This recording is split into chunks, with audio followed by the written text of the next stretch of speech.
Muerte de un platero. Warhammer 40.000. Herejía de Horus 1.1. En lo que debía haber sido el pináculo de su carrera, un solitario rememorador encuentra un desafortunado final a manos de los lobos lunares. Tan cerca del corazón de la base de poder del emergente señor de la guerra. ¿Fueron los signos de la caída de Horus evidentes desde el principio y nadie les prestó atención? Sé que me estoy muriendo. Lo que no sé es por qué. Mi garganta está aplastada y el escaso aliento que logro tomar no podrá mantener mi cerebro en funcionamiento mucho más tiempo. No me ha matado del todo, a pesar de que podría haberlo hecho con facilidad. Lo recuerdo inclinando su mirada sobre mí mientras mis pies pataleaban en el suelo del taller, mientras boqueaba como un pez tirado en la ribera de un río.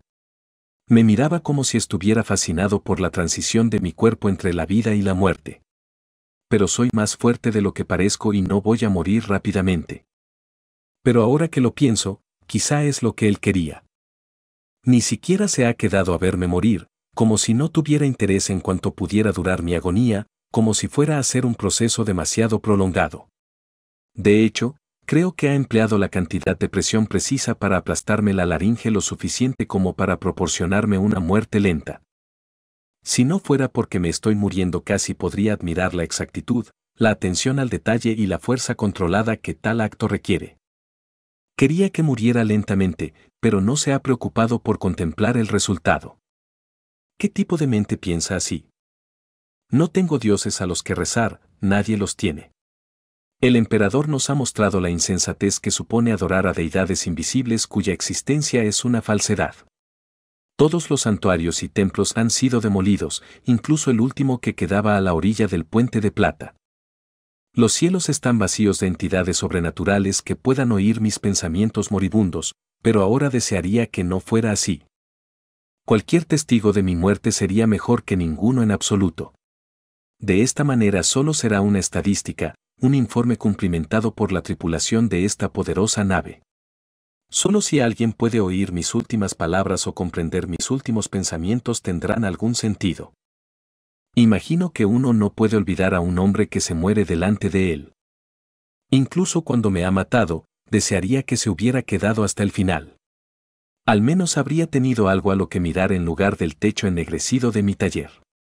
El lumen mantiene un brillo regular aunque tengo la impresión de que está fundiéndose. ¿O soy yo quien se funde? Desearía que se hubiera quedado a verme morir. Era mucho más grande y fuerte que yo. Modificado por medio de ingeniería genética, por supuesto, pero incluso antes de la potenciación estoy seguro de que habría sido demasiado poderoso para mí. Nunca he sido un hombre violento, los logros físicos y marciales jamás me han interesado. A una edad muy temprana ya era un pequeño quincallero, un desmantelador de conjuntos de partes funcionales, el poseedor de una mente maniática que funcionaba como un intrincado reloj. Mi padre quería que me aceptaran como aprendiz en el Mechanicum de Marte, pero mi abuelo se había opuesto rotundamente. Los sacerdotes del planeta rojo habían sido enemigos de Terra apenas 2 generaciones atrás y mi abuelo, que poseía unos dedos largos y exquisitos con los que daba forma a brazaletes y collares al estilo de la escuela del repujado de Ascalón, aún les guardaba el rencor de aquellos tiempos caóticos.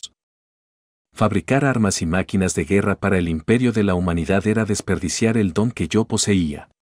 Mi abuelo era un artesano en el auténtico sentido de la palabra, un artífice digno de ese nombre, y el talento evidente en su trabajo había saltado a mi padre y yo lo había heredado directamente. Mi padre no sintió nunca envidia, ni mucho menos.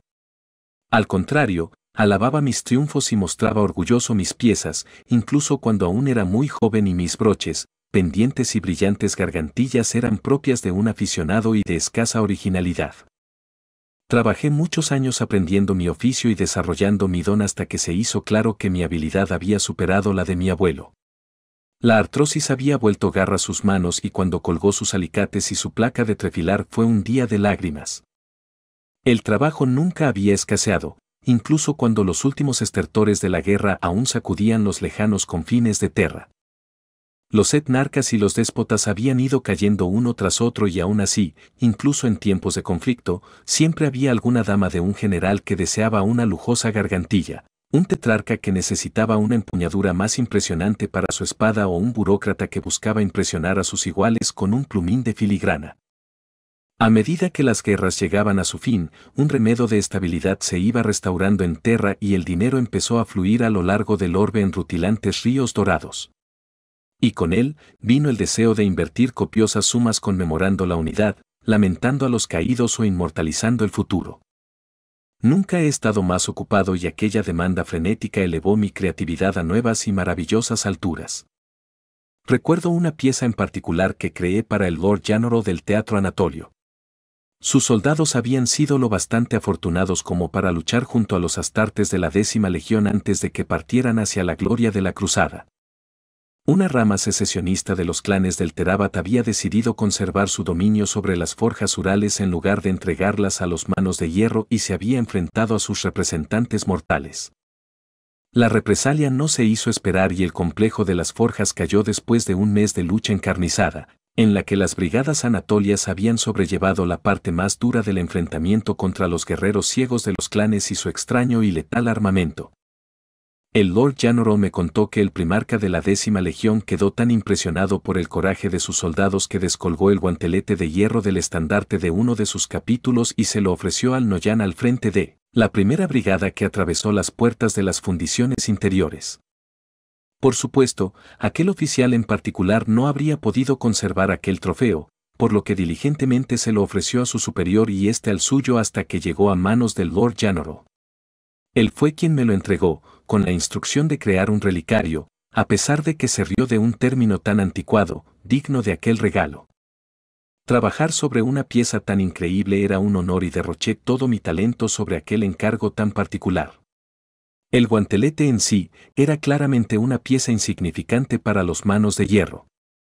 Pero a medida que estudiaba la intrincada precisión de su factura fui apreciando la increíble habilidad que había sido necesaria para su fabricación.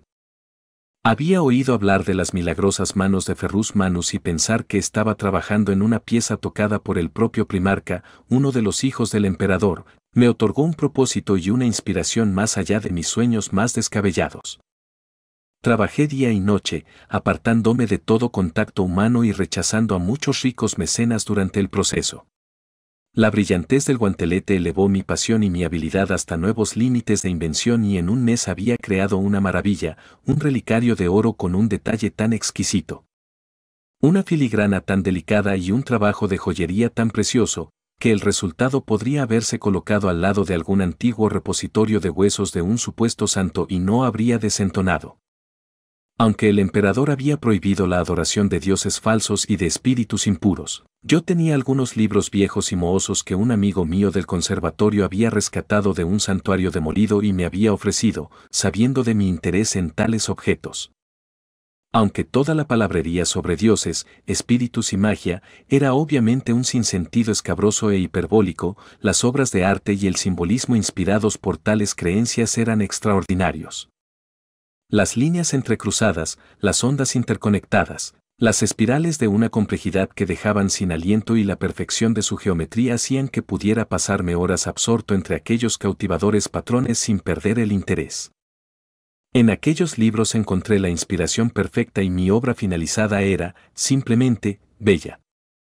El Lord Janoro lloró cuando la vio y por nuestros anteriores encuentros sé que no era un hombre dado a la expresión de sus emociones. Me abrazó y me pagó el doble del precio del encargo y necesité toda mi fuerza de voluntad para reprimirme y no devolverle el dinero.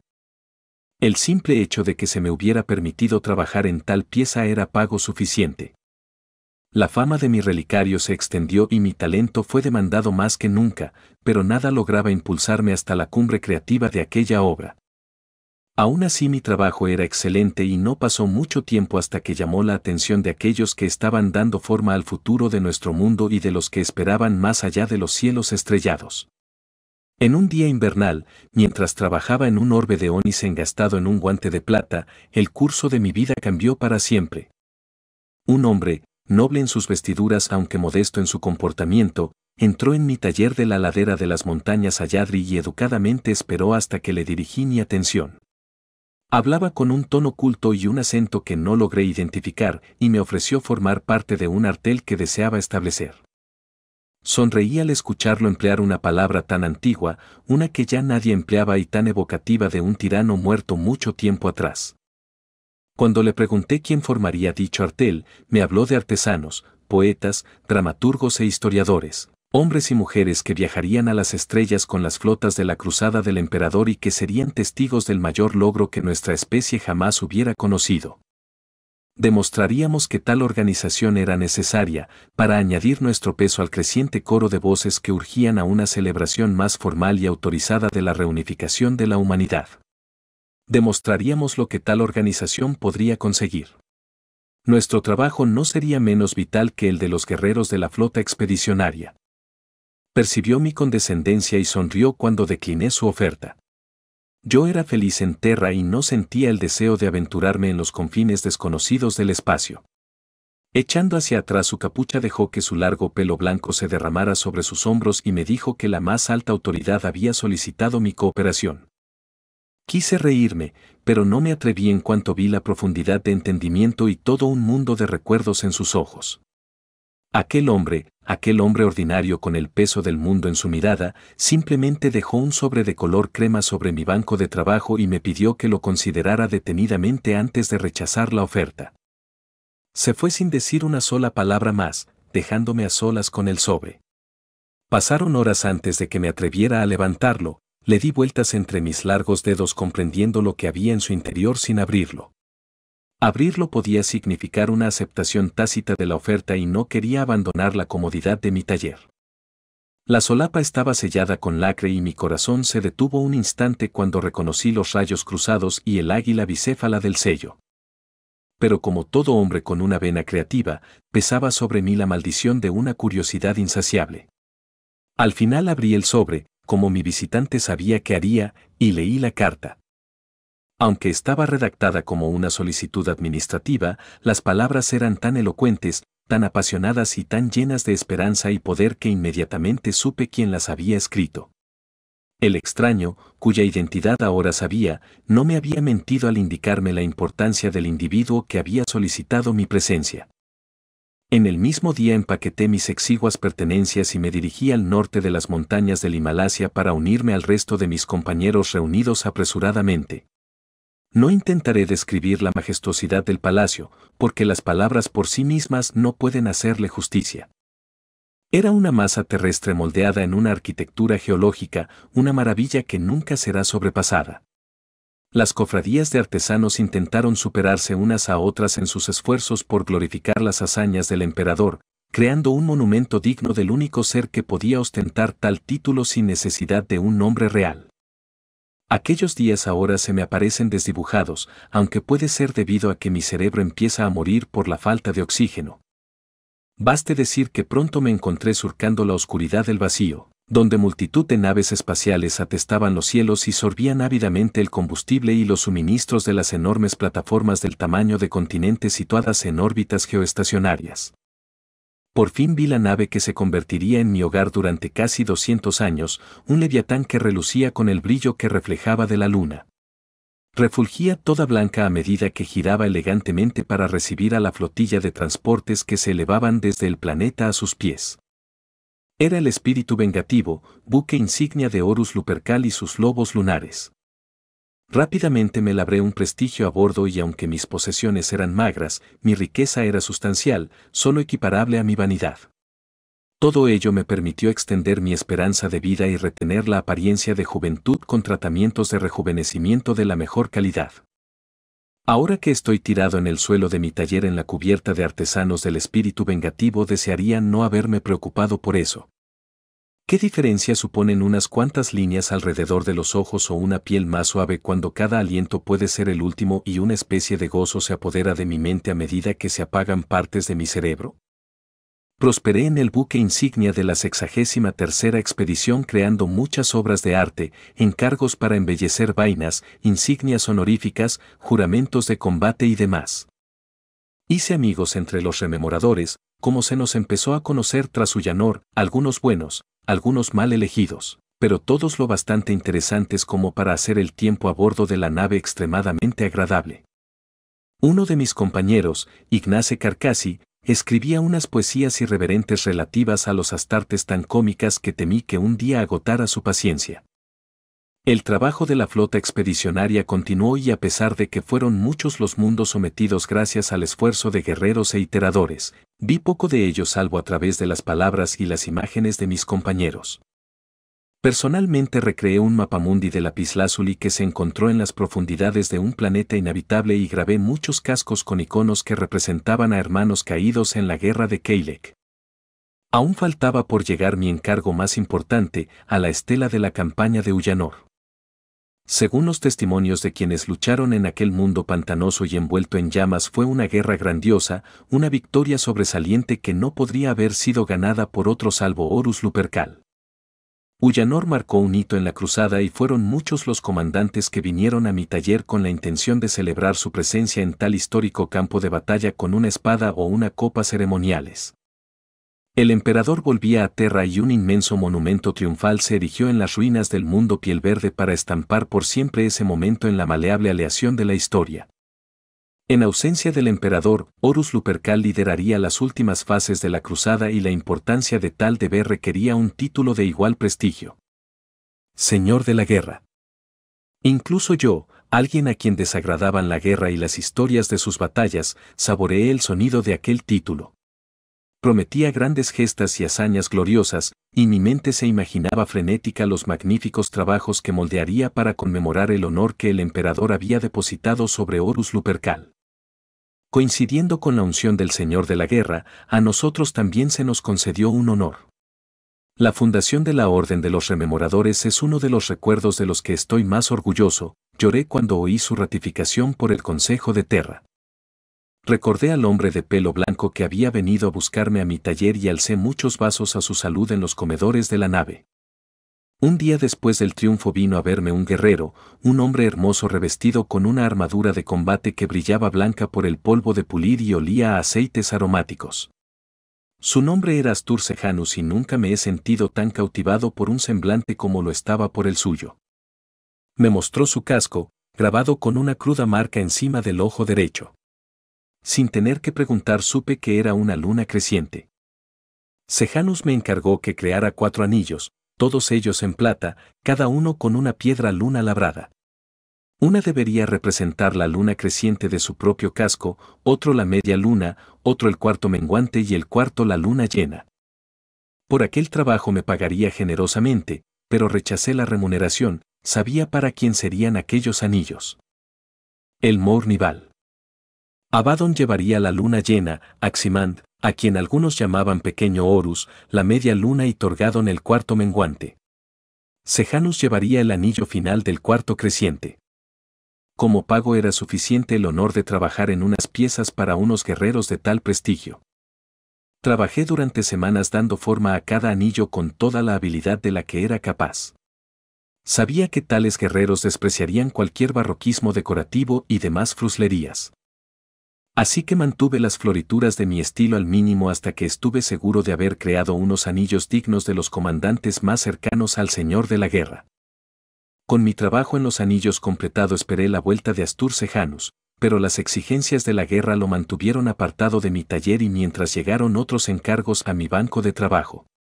Uno de aquellos encargos, muy simple en su concepción y que resultó ser mi ruina, también vino de la mano de un guerrero de los lobos lunares. Nunca he sabido su nombre, puesto que nunca me lo dijo y no me atreví a preguntárselo. Era un hombre de cara roma con una profunda cicatriz sobre una ceja y un comportamiento beligerante. En sus palabras se evidenciaba el áspero acento dectonia típico de los guerreros más viejos de los lobos lunares. Lo que quería era muy simple, tan simple que no era digno de mi talento. De una bolsa de su cinturón extrajo un disco de plata, como una moneda sin acuñar, y la depositó sobre mi mesa. La deslizó hacia mí y me dijo que quería hacer unas medallas con la imagen de la cabeza de un lobo y una luna creciente. Rara vez aceptaba un encargo tan específico. Prefería aportar mi propia sensibilidad artística en cada proyecto y así se lo dije. El guerrero insistió de una forma que me hizo sentir que sería peligroso negarme. Una cabeza de lobo y una luna creciente. Nada más, nada menos. Mi trabajo consistiría en crear el molde para tales medallas, luego él lo llevaría a la cubierta de ingeniería para producirlo en masa con una prensa hidráulica. Un encargo tan banal no me interesaba, pero asentí y le dije que tendría su molde en el plazo de un día. No se me escapaba la similitud con el motivo del encargo de Astur Sejanus, pero no dije nada. Parecía que las palabras irritaban a aquel guerrero y tenía la apariencia de alguien a quien los arranques de una violencia brutal e indiscriminada no le eran desconocidos. Temer a los astartes es natural, han sido, al fin y al cabo, criados para ser asesinos. Pero había algo más en él, algo más inmediato que mi mero reconocimiento del propósito de su existencia. En cuanto se marchó sentí que el aire de mi taller se aligeraba, como si hasta ese momento hubiera estado presionando sobre mi cráneo. Una parte primaria de mí sabía que había estado expuesto a un terrible peligro y me gritaba que huyera, aunque racionalmente no encontraba motivo para ese miedo. Si hubiera escuchado a mi instinto, pero ¿en qué lugar podría haberme escondido a bordo de esta nave donde no me encontrase uno de los elegidos del Señor de la Guerra? Volví a concentrarme en la plata, intentando dejar a un lado todo pensamiento que no fuera trabajar el metal. Una tarea tan sencilla no debería haberme llevado más de unas horas, pero no podía librarme de mis pensamientos acerca de aquel guerrero y su amenazadora presencia. Cada línea del grabado surgía falta de vida y carente de toda inspiración, así que volví a los mismos libros polvorientos que había consultado cuando creé el relicario para el Lord Janoro. En sus páginas encontré múltiples referencias a los lobos y la luna. Los Neurí de la antigua Escitia se transformaban en lobos una vez al año, el temor de los antiguos a los ojos de una mujer lobo porque podían ofuscar los sentidos de un hombre. Algunos veían a los lobos como profecías de victoria, otros como heraldos del fin de los días. Al final encontré un fragmento de la leyenda sobre un lobo encadenado que rompía sus ataduras y se tragaba el sol antes de ser asesinado por un dios tuerto. Dado que el lobo de mi grabado tenía que contraponerse a la luna, me pareció una elección apta. Una vez que tuve el diseño fijo en mi mente rápidamente grabé la pieza, representando al lobo con simplicidad y elegancia. Una criatura noble, orgullosamente enfrentada a la luna creciente, la cabeza alzada como a punto de liberar un aullido salvaje. A pesar de que la obra no presentaba dificultad alguna y el diseño era sencillo, después de todo estaba orgulloso del resultado. Estaba seguro de que mi cliente anónimo también estaría satisfecho con la pieza final y mi miedo a la violencia que intuía en su interior remitió. Como prometió, volvió al día siguiente cuando apenas acababan de sonar las sirenas de la nave que indicaban el ciclo nocturno.